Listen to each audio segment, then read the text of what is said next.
Today, I'm going to be talking about the most important things you need to know about the grid. I'm going to be mostly focusing on the United States in this 10-minute take to give you a sense of how one system works. Other grids around the world will be similar. They'll have different markets and ways that they set up that structure, but it'll still be informative just to kind of do a deep dive on the United States grid and how that system operates. So here I'm just showing you the big picture. The grid does cover the entire United States, and it is how we are getting a lot of our energy services met. Today, we're really going to be talking about how we move the electricity, how we balance it, and the markets that are in place to maintain its reliability. There are other sections where we talk about generation, so you can check out that 10-minute take, and then we'll talk about decarbonization and storage in other sections. The grid that we use today is dominated by alternating current. This is true in the United States and around the world. It wasn't always a given that it would be alternating current that would be the dominant type of electricity we had on our grid. There were two different ideas. Westinghouse and Tesla were more on the alternating current side of things. They imagined the large centralized grid that we have today, where we are transporting electricity long distances from big centralized power plants.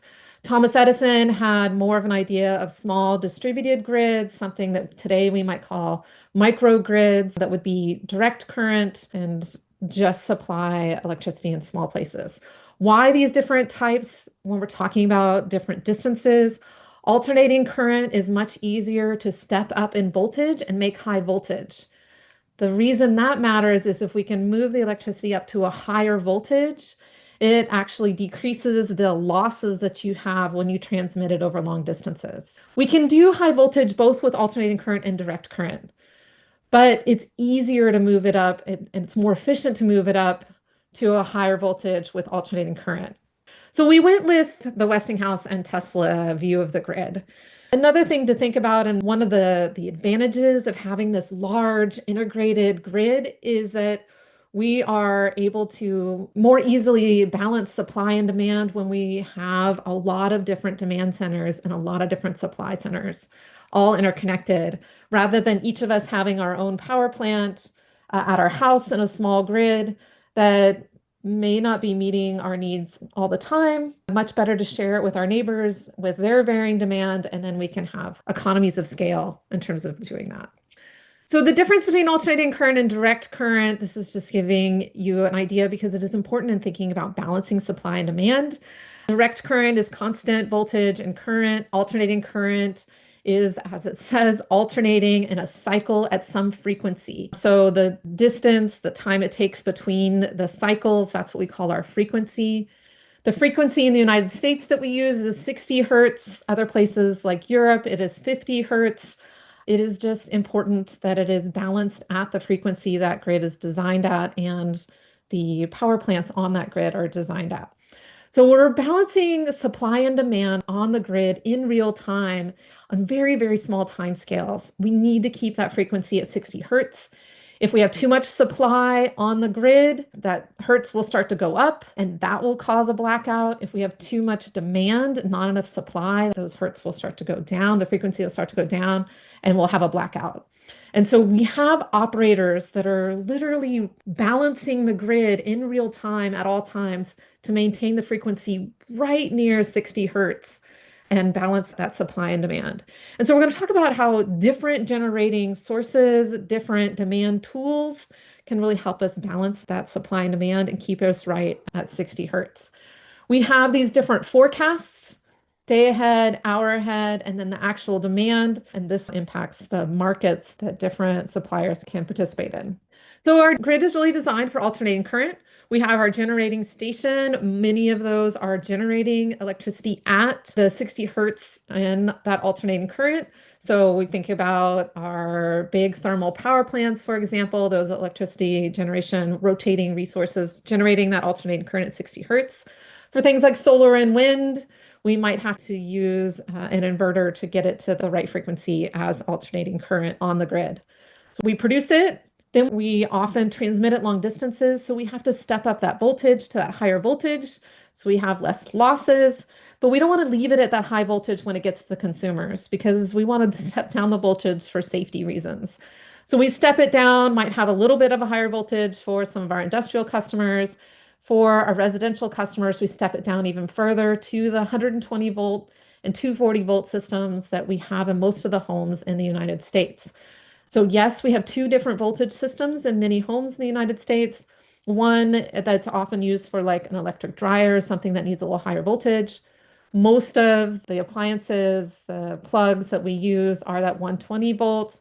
That's where we're plugging in like our computers, our phones, things like that to that lower voltage system. In the United States, we actually have three grids. We don't just have this one big grid, we have three grids. They're all operating at 60 hertz, but they're not in sync with each other.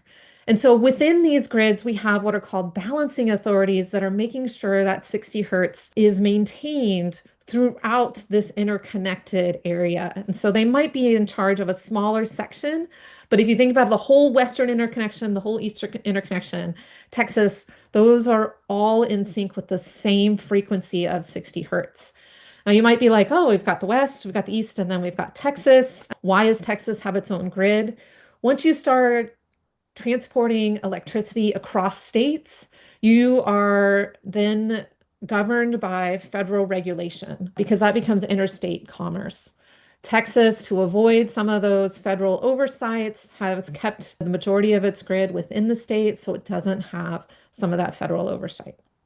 The federal oversight that we have is kind of two big things. We have FERC, which is kind of that federal reliability oversight at the big level. And then they have put together something called NERC, which is the North American Electricity Reliability Corporation, that then sets policies for the balancing authorities that are keeping our grids at that 60 hertz in their sections. So you can see we kind of have regions, we have little balancing authorities. There's either regional balancing authorities or utilities that are in charge of keeping that balance, that supply and demand balance at that 60 hertz.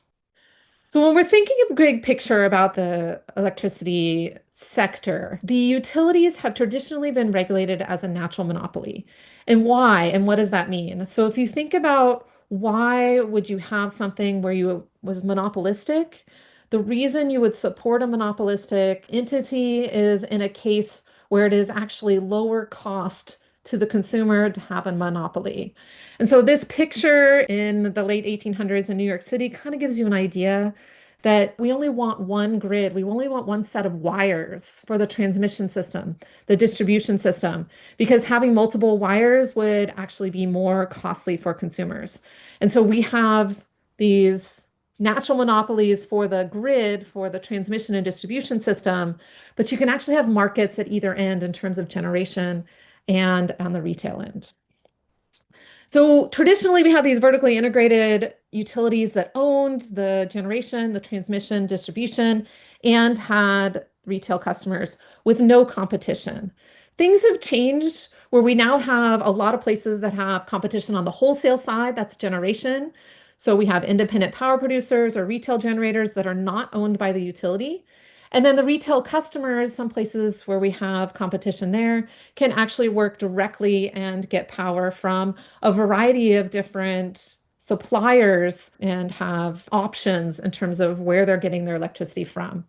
Where we maintain that monopoly is on the transmission and distribution side because it doesn't make sense to have multiple grids.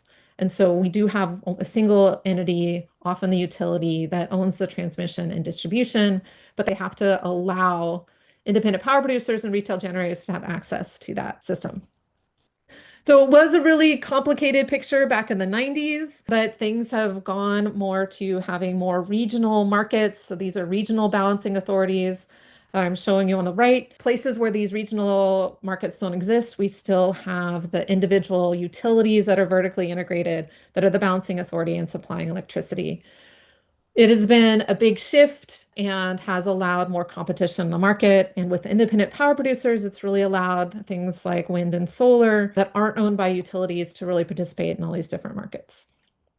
So when we're thinking about markets in terms of where electricity is bought and sold, There's different time scales in terms of maintaining that frequency. And so one of the time scales and one of the markets that we have is something called ancillary service markets, or colloquially called reliability markets. This is for things that can really respond quickly to changes in supply and demand and help us maintain that frequency. So we're talking about very, very small time scales. Then we have energy markets and capacity markets, which I'm going to talk more about. Energy markets are where this electricity really is bought and sold on the wholesale market. This is where generators can bid into a wholesale market at whatever their marginal cost is. The balancing authority decides how much electricity they actually need. So they look at all of these bids, they pick the most expensive of that. So this gives you a sense they have to have this capacity. That gives it the market clearing price. And so everybody that's under that gets paid the market clearing price for that energy market.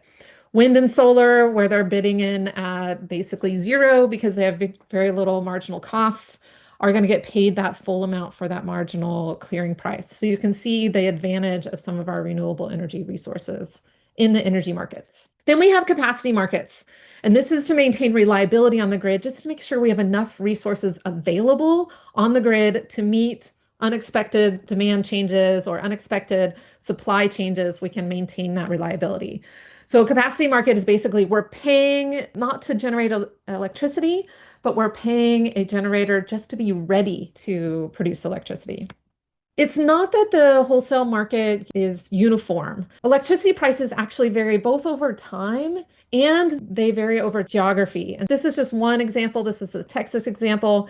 But to give you a sense that electricity is usually more expensive near big demand centers. This is Houston, this is Dallas, Fort Worth, and less expensive in places where there might be a lot of generation. For example, where in West Texas, we have a lot of wind generation. And so generators have to think also about where they are able to deliver that electricity, because that is going to impact the price that they can get on the wholesale market.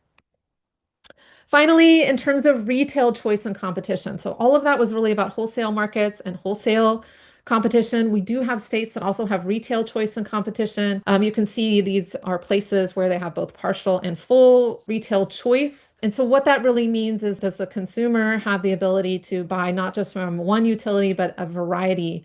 Some places like Texas have full retail choice where they have a lot of competition.